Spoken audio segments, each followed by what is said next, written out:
ఓ మాట చెప్పు, దేవుడు స్తుతిస్తే దారి లేని చోట కూడా దారి చూపించగలిగిన వాడు ఆయన. హల్లెలూయా. నువ్వు దేవుడు స్తుతించగలిగితే నీ ఎదుట ఏ సమస్య, కష్టమైన బలమైన సమస్య, ఎటువంటి సమస్య అయినా సరే అది బలహీనం అవ్వాల్సింది, కూలిపోవాల్సిందే. నువ్వు దేవుని స్తుతించడం ద్వారా దారి లేని చోట కూడా దేవుడు నీకు దారిని చూపిస్తాడు. చూడండి ఒక మాట అక్కడ చూడండి, యెహోషువ గ్రంథం, యెహోషువ గ్రంథం, యెహోషువ గ్రంథం,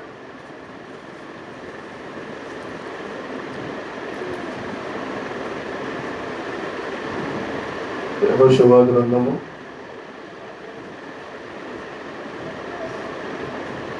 3వ అధ్యాయము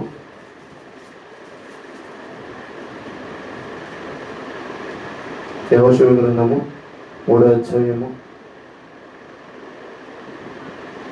5వ వచనం. మరియు యెహోషువ రేపు యెహోవా మీ మధ్య అద్భుత కార్యము చేయును కనుక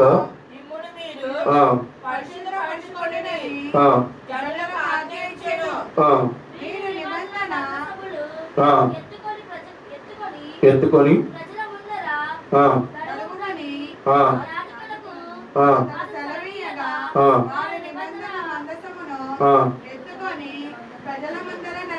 హల్లెలూయా. ఇప్పుడు యెహోషువ తన ప్రజలకు ముందుగానే చెప్తున్న ఒక మాట, మరియు యెహోషువ అంటున్నాడు, రేపు యెహోవా మీ మధ్య అద్భుత కార్యములను చెయ్యును గనుక మిమ్మల్ని మీరు పరిశుద్ధపరచుకొని ఆజ్ఞాపించాడు. ఏమిటి చెప్పండి? దేవుడు ఒక అద్భుత కార్యం చేయబోతున్నాడు, మిమ్మల్ని మీరు పరిశుద్ధపరచుకోండి. మీరు నిబంధన మందసం ఎత్తుకొని ప్రజల ముందు నడవని యాజకులకు వాళ్ళ నిబంధన మందసం ఎత్తుకొని ప్రజల ముందుర నడిచారు. హల్లెలూయా. చూడండి ఒక మాట చూడండి, 13వ వచనం. సర్వలోకనాథుడకు యెహోవా నిబంధన మందసము మోయు యాజకుల అరికాళ్ళు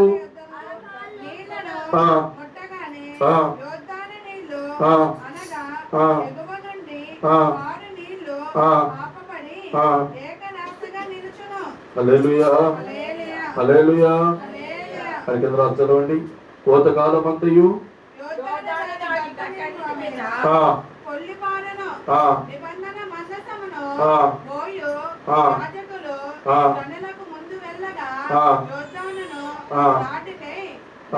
తమ గుడారములలో నుండి బయలుదేరి అప్పుడు ఆ మందసమును మోయువారు యోర్దానులో దిగిన తరువాత మందసమును మోయు యాజకుల కాళ్ళు నీటి అంచున కొనగానే పైనుండి పారి నీళ్లు బహు దూరముగా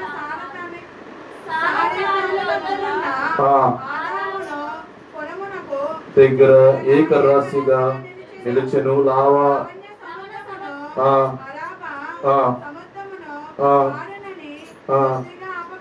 హల్లెలూయా, హల్లెలూయా. ఇప్పుడు యోర్దాను నది అంటే పొంగి పొర్లే నది, పొంగి పొర్లే నది. ఇప్పుడు సముద్రం అంటే ఒక దిక్కుగా ఉండిద్ది, కానీ నది అలా కాదు కదా, పారతానే ఉండిద్ది, పొంగి పొర్లే నది. ఎక్కడి నుంచి పడుతుంటే ఎగువ నుంచి పారే నది. ఎగువ నుంచి అంటే ఎత్తైన ప్రాంతం నుంచి కిందకి పారే నది అది. ఇప్పుడు చెప్పాలంటే ఒక సమానంగా నది వెళ్తుంది అనుకో, అదంత ఫోర్స్ ఉండదు. అదే పైనుంచి వాటర్ కిందకు వస్తున్నాయి అనుకో, చాలా ఫోర్స్ ఉంటాయి.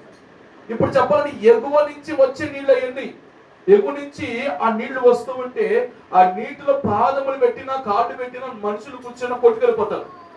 అటువంటి ప్రమాదకరమైన వాటిలో కూడా అవతల ప్రాంతానికి వెళ్ళాలి. అవతల ప్రాంతం ఏ ప్రాంతం? అది ఎరుకో ప్రాంతానికి వెళ్ళాలి. వెళ్ళాలంటే యోర్దాను నది దాటాలి. ఇప్పుడు యోర్దాను నదిలో కూర్చుంటే, యోర్దాను నది దగ్గర ఉండి ప్రాంతం దగ్గర ఆగిపోయి ఉంటే యెహోషువ దేవుడు చెప్తాను, వెళ్ళు, ముందుకు వెళ్ళు.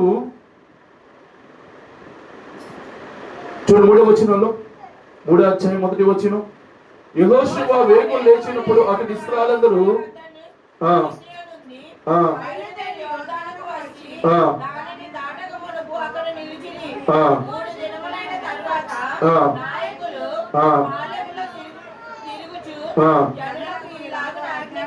చాలు. హల్లెలూయా, హల్లెలూయా. నిజంగా అక్కడ ఇప్పుడు దారి కనిపించట్ల. జనందరూ అనుకుంటున్నారంట, అరే ఈ ప్రాంతం, ఈ నదిలో దారి కనబడింది మనకి, ఎర్ర సముద్రమును 2 పాయలుగా చేసిన దేవుడు ఉన్నాడు. ఆ ఎర్ర సముద్రం నుంచి కూడా దారి చూపించిన దేవుడు ఉన్నాడు. ఈ యోర్దాను నదిలో కూడా మనకి దారి చూపించడా అని విశ్వాసం ఉంచేవాడు కొంతమంది అయితే, ఈ యోర్దాను నదిలో అసలు ఎలా దారి కనబడింది అనేవాడు కొంతమంది ఉన్నారు. అవునా కదా?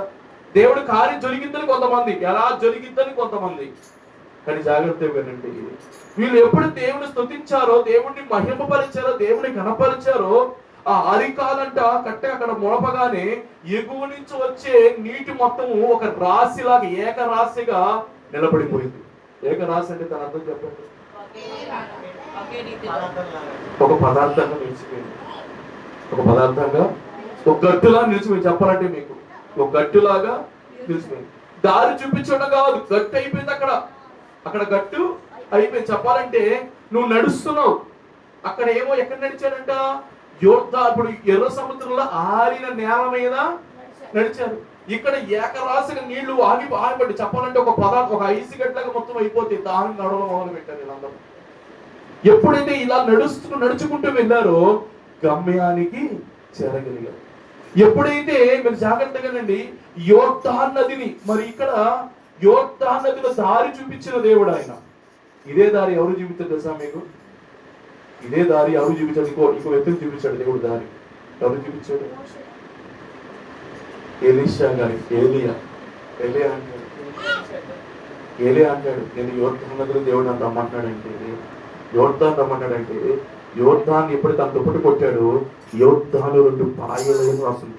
కానీ ఇక్కడ యెహోషువ గ్రంథములో యెహోషువ 2 పాయలైని అని దేవుడు చెప్పట్లా, నడిచారు అని దేవుడు చెప్పాడు. ఏకరాశిగా నిలబడింది. నీ సమస్యల కష్టాలన్నీ దేవుడు ఒక రోజున పక్కన పడేయబోతున్నాడు. హల్లెలూయా, హల్లెలూయా. ఎప్పటికి ఏకరాశిగా నిలబడిందో వీళ్ళు చక్కగా అవి యోర్దాను నది దాటిగలిగారు. దారి లేని చోట కూడా దారి చూపించగలిగిన దేవుడు ఆయన. కానీ నువ్వేం చేయాలంటే దేవుడిని స్తుతించాలి. దేవుడిని స్తుతించాలి. 3వ విషయం ఏంటంటే, నువ్వు దేవుని స్తుతించడం ద్వారా నీ కుటుంబానికి క్షేమస్థితి అంటే విస్తరిస్తుందంట. నీ కుటుంబానికి క్షేమస్థితి విస్తరిస్తుంది. మీకు ఒక ఎగ్జాంపుల్ చెప్తే జాగ్రత్తగా రండి. రాహాబ్ అనే స్త్రీ ఉంది యెహోషువ గ్రంథంలో. ఈ రాహాబ్ అనే స్త్రీ ఏంటంటే వ్యభిచారం చేస్తుంది. ఏం చేస్తుంది? వ్యభిచారం చేసే స్త్రీ. కానీ ఈ స్త్రీ అనుకుందంట తన కుటుంబాన్ని కాపాడాలనుకుంది. ఇద్దరు వేగులు వాళ్ళు రాగానే చేసిన పని ఏంటంటే దేవుడిని స్తుతించి, చూడండి ఎలా స్తుతించింది దేవుడిని. ఒకసారి యెహోషువ గ్రంథము దేవుని ఏ విధంగా స్తుతించిందో కొన్ని మాటలు తెలుసుకుందాం ఫాస్ట్ గా. యెహోషువ గ్రంథం 2వ అధ్యాయము 9వ వచనం, త్వరగా 2:9. యెహోవా మీకు ఇచ్చుచున్నాడనియు, మీ వలన మాకు భయము పుట్టిననియు, మీ భయం వల్ల మా దేశ నివాసులు ధైర్యం వచ్చిందని నేను ఎరుగుతాను. హల్లెలూయా. ఒకటే మాట చెప్పేసింది, తనలో ఉన్న మాట చెప్పేసింది. ఈమెకి రాస్తవరాలా? కాదు. ఒక అన్యురాలు. ఒక మంచి స్త్రీనా? కాదు. ఒక వ్యభిచారం కలిగిన స్త్రీ. కానీ ఈమె దేవుడిని స్తుతించింది. ఏం స్తుతించింది? ఈ దేశము దేవుడు మీకు ఇచ్చుచున్నాడు, మాకు భయం పుట్టింది, ఈ భయం వల్ల మా దేశ నివాసుల ధైర్యము చెడిపోయింది అంటున్నాడు. హల్లెలూయా. 10వ వచనంలో, మీరు ఐగుప్తు దేశం నుండి వచ్చినప్పుడు మీ ఎదుట యెహోవా ఎర్ర సముద్రంలో మీరు ఎలాగ ఆరిపోజేసనో, యోర్దాను తీరమున అమోరీయుల ఇతర రాజులను షిహోనును ఓగాగును మీరేమి చేసిద్దరో అనగా మీరు వారిని ఎలాగ నిర్మూలన చేసిద్దరో ఆ సంగతి మేమింటివి. మేము విన్నప్పుడు మా గుండెలు కరిగిపోయి, మీ దేవుడని యెహోవా పైన ఆకాశమునకు కింద భూమి యందును. ఇప్పుడు దేవుడు స్తుతించలేదా? ఈ దేశం మీకు ఇచ్చేస్తున్నాడు, మీ భయం వల్ల మాకు ధైర్యం పోయింది, మీ భయం వల్ల మాకు ధైర్యము పోయింది. ఎర్ర సముద్రం నీరుగా మీరు ఎలాగ దాటారో, ఇతరులు ఎలా చేశారో మేము విన్నప్పుడు మీ దేవుడిని యెహోవా పైన ఆకాశమే గాని కింద భూమి గాని దేవుడే.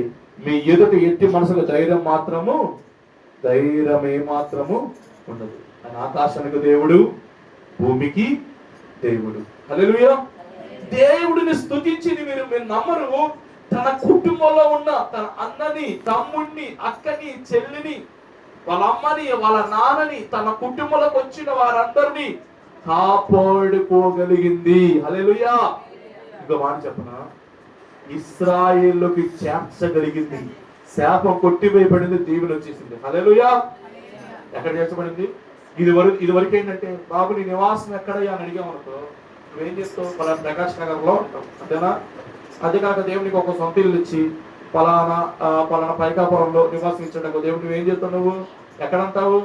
పలానా పైకాపురంలో నా నివాసం అంటావు. అంతేకాని నా ప్రకాశ్ నా నివాసం అంటావా? అనవు. ఇప్పుడు రాహాబు నివాసం మార్చబడింది, రాహాబు పరిస్థితి మార్చబడింది. రాహాబు ఇది శాపం కలిగిన, నువ్వు ఎవరు సంబంధించాలి అంటే నేను ఎరుకకు సంబంధించాలని చెప్పుకునే రాహాబు, నువ్వు ఎవరికి సంబంధించుతాను అంటే నేను ఇశ్రాయేలుకు సంబంధించిన దానిని చెప్పుకోగలిగింది. హల్లెలూయా. శాపం కలిగిన ఆ కుటుంబాన్ని దీవెన కలిగిన ఇశ్రాయేలుకు చేర్చగలిగింది. అవునా కదా? దేని వలన? దేవుడిని